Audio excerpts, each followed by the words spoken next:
जायजे में हम कुरान मजीद की 67 सूरह मुल्क के एक इंतहाई गहरे और फिक्र अंगेज सफ़र पर निकल रहे हैं।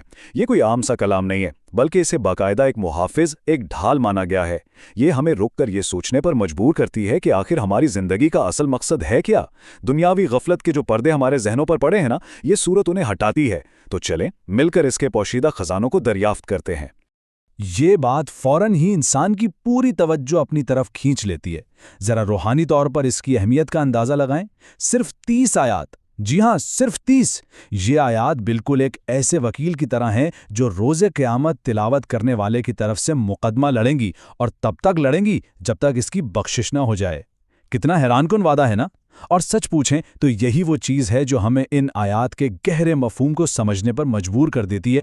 तो सबसे पहले बात करते हैं इस 30 आयात पर मुश्तमिल मुहाफिज की। शुरुआत होती है बिस्मिल्लाह से। बिल्कुल आगाज़ ही में ये बात कितनी खूबसूरती से वाज़े कर दी गई है कि वो ज़ात जिसके हाथ में इस पूरी कायनात की बादशाहत है, उसकी हुक्मरानी में कोई जुल्म या सख्ती नहीं है, बल्कि वो तो सरापा रहमत और इंसाफ पर मबनी है। उसका हर फैसला बेपनाह हिकमत और मेहरबानी से भरा हुआ है। और यहाँ जो चीज़ वाकई बहुत दिलचस्प है वो ये हतमी ऐलान है कि तमाम तर इख्तियार सिर्फ़ और सिर्फ उसी के हाथ में है। हम अपनी रोज़मर्रा की ज़िंदगी में देखते हैं ना कि लोग किस तरह ताकत, रुतबे और कंट्रोल के पीछे भाग रहे होते हैं, लेकिन ये सूरत हमें याद दिलाती है कि भाई ये तमाम दुनियावी ताकतें तो बिल्कुल आर्जी हैं, एक दिन ख़त्म हो जाने वाली हैं। हकीकी और अबदी हुक्मरानी तो सिर्फ उसी एक खालिक की है। ये वो एहसास है जो सीधा इंसान को आजिज़ी की तरफ ले जाता है। अब आते हैं अगले हिस्से की तरफ, ज़िंदगी का इम्तिहान। क्लासिकी तफसीरों को अगर हम देखें तो मौत और ज़िंदगी का एक बड़ा ही शानदार तकाबुल मिलता है। एक तरफ अदम यानी मौत है, जिसे बाकायदा पहली हालत के तौर पे पैदा किया गया, और दूसरी तरफ वजूद का आगाज़ यानी ज़िंदगी। कभी सोचा है कि मौत और ज़िंदगी की ये तरतीब क्यों है? दरअसल ये एक शऊरी इलाही इम्तहान है। आसान लफ्ज़ों में कहें तो ये दुनिया बिल्कुल एक इम्तहानी मरकज़ की तरह है, और हम सब यहाँ अपना अपना पर्चा हल कर रहे हैं। और यहाँ आता है सबसे अहम नुक्ता। ध्यान दीजिएगा, खालिक ने ये नहीं कहा कि वो ये देखेगा कि कौन ज़्यादा अमाल करता है। कुरानी इस्तिलाह इस्तेमाल हुई है एहसन अमला। इसका मतलब यह है कि इम्तिहान इस बात का है ही नहीं कि ज़्यादा काम किसने किए, बल्कि इम्तिहान तो उस बात का है कि नीयत कितनी खालिस थी और काम का म्यार कैसा था, अमाल में कितना तसलसल है और खालिक को राज़ी करने की तड़प कितनी सच्ची है। असल में ये चीज़ें अहमियत रखती हैं। इसके बाद हम चलते हैं कायनात की तरफ, यानी बेऐब आसमान और सितारे। ज़रा ऊपर आसमान की तरफ देखें और इस कायनात की हैरत अंगेज़ तामीर पर गौर करें। ये खुला चैलेंज है। जी हाँ, इंसानी अक्ल और निगाह को चैलेंज किया गया है कि बार बार देखो, क्या इस पूरे निज़ाम में कोई खामी, कोई दरार या कोई नक्स नज़र आता है?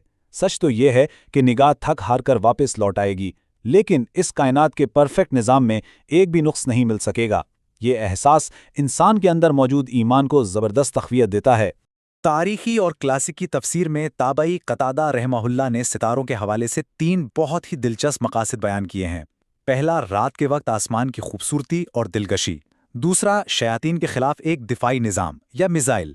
और तीसरा, अंधेरे में सफ़र करने वालों के लिए रहनुमाई के निशानात। मतलब ये कि इस पूरी कायनात में मौजूद हर एक चीज़ का कोई ना कोई मकसद ज़रूर है, कुछ भी बेकार नहीं बनाया गया। अब रुख करते हैं एक बहुत ही संजीदा मौजू की जानिब, आखिरत की मंजिलें। सच कहूं तो ये मंजरकशी ही रूह को झंझोड़ देने के लिए काफ़ी है। आग की शिद्दत, उसका जोश मारना और गुस्से से इस कदर बिफरना कि बस फट पड़ने के करीब हो। ये खौफनाक मंजरनामा हमें मजबूर करता है कि हम रुकें और अपनी मौजूदा ज़िंदगी की डगर पर एक गहरी नज़र डालें। ये वक्त है अपनी इस्लाह करने का। और फिर यहाँ एक बहुत ही अलमनाक और शदीद पछतावे की अक्कासी की गई है। एक ऐसा पछतावा जो वक्त गुजर जाने के बाद होगा। ये उन लोगों की दर्दनाक पुकार है जिन्हें ये एहसास होगा कि काश उन्होंने अपनी अकल का इस्तेमाल किया होता और तंबीहात को नज़रअंदाज ना किया होता। ये जुमला आज और बिल्कुल इसी लम्हे हमें दावत दे रहा है कि हम अपनी अकल और समात को हक पहचानने के लिए इस्तेमाल करें। सूरह मुल्क हमें समझाने के लिए एक बहुत ही ताकतवर मिसाल पेश करती है। ज़रा तसव्वुर करें, एक शख्स है जो अपना चेहरा ज़मीन की तरफ झुकाए, बिल्कुल औंधे मुंह बेध्यानी से चले जा रहा है। ना उसे अपनी मंजिल का पता है, ना रास्ते का। और दूसरी तरफ एक वो शख्स है जो बिल्कुल सीधा खड़ा है और एक वाज़े और सीधे रास्ते पर चल रहा है। कितना वाज़े फ़र्क है ना। ये दरअसल हक को झुटलाने वाले और हक को मानने वाले की ज़हनी हालत का एक बिल्कुल परफेक्ट खाका है। तो फिर हक को पहचाने कैसे? इसके लिए अगला हिस्सा है खुली निशानियां जो हमारे बिल्कुल सामने मौजूद हैं। چلیں ایک بظاہر سادہ سے سوال پر غور کرتے ہیں۔ آسمان میں ان اڑتے ہوئے پرندوں کو کون تھامے ہوئے ہیں؟ یہ سوال واقعی سوچنے پر مجبور کر دیتا ہے۔ پرندوں کی اڑان، ہوا میں ان کا اپنے پروں کو پھیلانا اور پھر سکیڑ لینا، کشش ثقل ہونے کے باوجود وہ ہوا میں کیسے معلق رہتے ہیں؟ ہم اسے روزمرہ کا ایک عام سا منظر سمجھتے ہیں نا، لیکن در حقیقت یہ روزانہ ہونے والا ایک زبردست معجزہ ہے۔ اور اس کا جواب انتہائی واضح ہے۔ انہیں رحمان کے سوا کوئی نہیں تھامتا۔ وہ ایک پوشیدہ اور حد سے زیادہ مہربان طاقت ہے جو انہیں گرنے سے بچائے ہوئے ہے۔ اب ذرا سوچیں، اگر خالق ایک چھوٹے سے پرندے کو فضا میں اتنی پرفیکشن کے ساتھ سہارا دے سکتا ہے تو کیا وہ انسان کی زندگی کے الجھے ہوئے معاملات کو اپنی رحمت اور حکمت سے نہیں سنبھالے گا؟ یقیناً سنبھالے گا۔ اب ذرا ان نعمتوں پر تو غور کریں جنہیں ہم اکثر روٹین کی چیزیں سمجھ کر نظر انداز کر دیتے ہیں۔ ہمارے قدموں کے نیچے بچھائی گئی یہ ہموار زمین، سانس لینے کے لیے صاف ہوا، بہتا ہوا پانی اور روزانہ کا رزق، یہ تمام بنیادی ضرورتیں اس ذات کی حفاظت اور رحمت پر پوری طرح سے منحصر ہیں۔